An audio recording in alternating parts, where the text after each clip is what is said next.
자, 뭐 중에 하나냐 하면 알려져 있지 않은 요소 중 하나인데 이 요소도 뭐와 관련된 요소냐? 세금 감면과 관련된 요소예요.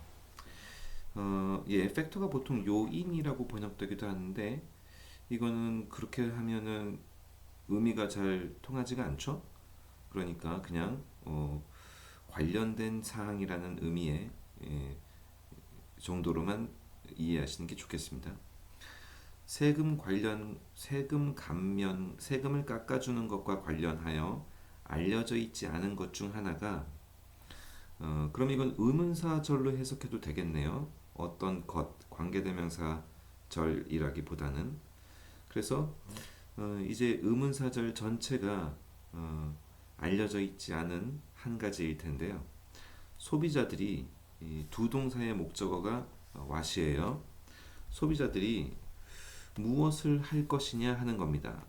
소비자들이 무엇을 할 것이냐, 뭘 가지고? 추가의 수입.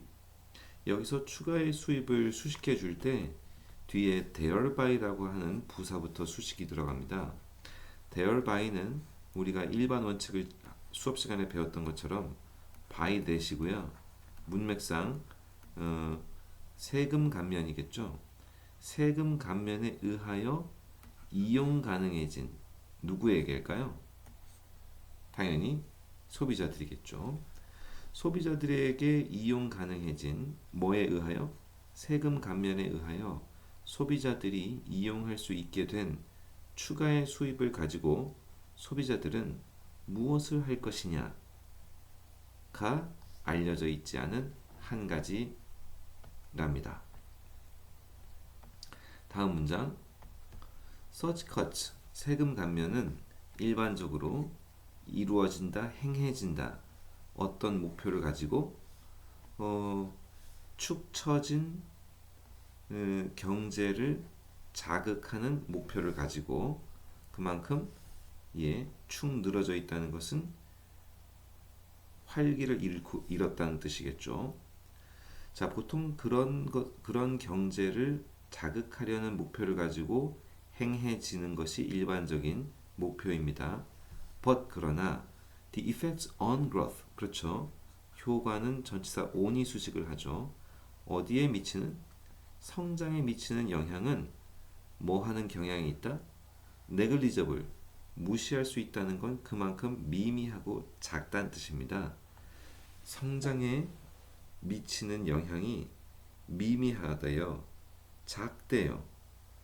근데 어떨 경우 성장에 미치는 영향이 작은지 if절로 조건을 달아놨는데요. 소비자들이 if절의 주어이지만 동사가 나오는 데까지는 한참 삽입이 가운데에 끼어 있어요. 자, 일단 건너뛰고 본다면 소비자들이 둘 중 한 가지를 decide, 결심할 때 효과가 없다는 겁니다. either A or B라는 중요한 상관 접속사가 또 나오는군요. 자, 소비자들이 뭐 하기로 결심했을 때 둘 중에 하나인데요. 첫 번째, 뭡니까? 누적된 부채를 갚기로 결심하는 겁니다. 이때 투부정사는 decide에 걸리는 거죠. 갚아야지. 그때 to에 걸리는 동사 원형을 or하고 또 제시한 게 그러거나 아니면 뭐 하기로 결심했을 때입니까? hold on to라고 하는 표현은 매달리고 놓지 않는 겁니다. 이 추가의 수입을 저축의 형태로 꼭 쥐고 있다는 뜻이죠. hold on to. 쓰지 않고 말입니다. 그러니까 부채를 갚는 데 쓰기로 하거나 그냥 갖고 있기로 결심한다면 효과가 없다는 것이죠. 그런데 아까 건너뛰었던 삽입구를 지금 다시 들여다보면 여기 instead of 뭐 하지 않고서 라고 시작하는데요. 뭐 하지 않고서 당연히 그 뒤에 나오는 말의 반대겠죠. 그러면 아까 부채나 갚고 저축이나 할 경우인데요. 그게 뭐 하지 않고서일까요? 자, 여기 이제 또 되게 중요한 표현이 하나가 나오는데 go on a spending spree라는 표현이 나오네요. 특히 이 spree라고 하는 표현이 중요하죠. 이거는 여한 없이 실컷 해보는 겁니다. 그러니까 돈을 실컷 쓸어 간다는 거죠. 그 다음에는 뭐 하면서 분사구문으로 해석하는 게 좋을 것 같은데요. durable goods, 내구재라는 말 아시죠? 내구재라는 것은 소비재의 반대말로서 한 번 쓰고 버리는 것이 아니라 두고두고 사용하는 물건을 의미합니다. 그런 내구재를 사느라 내구재를 사느라 또 내구재는 예도 들어주고 있네요. 가정용 제품들과 같은 내구재를 사느라 going on a spending spree, 돈을 실컷 쓸어가지 않고서예요. 자, 이거 수업 시간에 굉장히 중요한 역추론 얘기를 하게 될 것 같네요. 그러니까 어떤 경우 거꾸로 이해하자면 성장에 미치는 효과가 클 수도 있다는 건데요. 그거 집에서 잘 생각해보고 수업 들으러 오세요. 아주 시험에 잘 나오는 추론을 잘 연습할 수 있는 기회가 되는 문장인 것 같습니다. 다음 문장 and 그리고 the fact is 대절이 사실이래요. 일반적으로 세금 감면이 행해질 때 자, 이거 시행하다라는 뜻의 동사 기억하셔야 되고요. 자, 그랬을 때 대절의 주어는 company investment, 회사의 투자고요. 그것이 어떤 경향이 있다라는 것이 사실이라는 거죠. 자, be running at a low ebb. 우리가 앱이라고 하는 것은 썰물이죠. 다시 말해서 우리가 조수 간만을 타이즈라고 할 때 종류가 두 가지가 있는데요.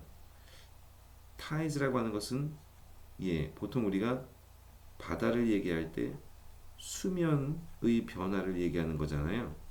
보통 한국말로는 밀물이나 썰물로 나누어서 부르는 이름이 있는데요. 보통 밀물은 그냥 영어로 하이 타이드고요. 다른 말로 high sea level, 해수면이 높아진다는 얘기죠. 썰물은 low tide인데요. 다시 말해 low sea level, 해수면이 낮아진다는 뜻이죠. 자, 이때 썰물을 의미하는 단어는 따로 하나가 있는 거예요. 그게 지금 나온 ebb입니다. 자, 근데 이건 어디까지나 비유적인 표현이라는 거죠. 지금은 바닷물의 수위를 얘기하고 있는 문맥이 아니잖아요. 뭡니까? 회사가 투자를 얼마나 하느냐를 비유적으로 표현하고 있어요. 여기 run 동사를 쓴 이유는 썰물이 들어가고 나가는 것을 묘사하기 위해서 run 동사를 썼고요. at이라고 하는 것은 수위를 표현하는 위치를 알려주는 전치사입니다. 어떤 높이로, 어떤 수위로 물이 흐르고 있다는 뜻입니다. 그런데 아주 낮은 밀물이 아닌 아주 낮은 썰물의 높이로 회사의 투자가 흐르고 있다는 것은 그만큼 아까 나왔던 단어 negligible과 같은 의미인 거예요. 미미하다, 매우 수준이 낮다라는 거죠. and 그리고 이어지는 문장이 only the consumer, 소비자만이 has the wherewithal, 뭐를 갖고 있다고 하는데요. 이 wherewith이라는 단어는 사실 목돈이라는 뜻으로서 돈을 모아서 한꺼번에 쓰는 걸 얘기하는데 지금까지 계속 나왔던 엑스트라 캐시나 엑스트라 인컴의 반복 회피로 이해하시면 되겠습니다. 추가의 수입, 손에 쥐게 된 목돈, 뭐 할 수 있는 목돈이죠? 신선한 자극을 제공해 준다. 당연히 어디에 주는 자극을 의미하는 걸까요? 아까 flagging economy, 침체되어 있는 경제에게 자극을 준다는 뜻이겠죠. 수고했습니다.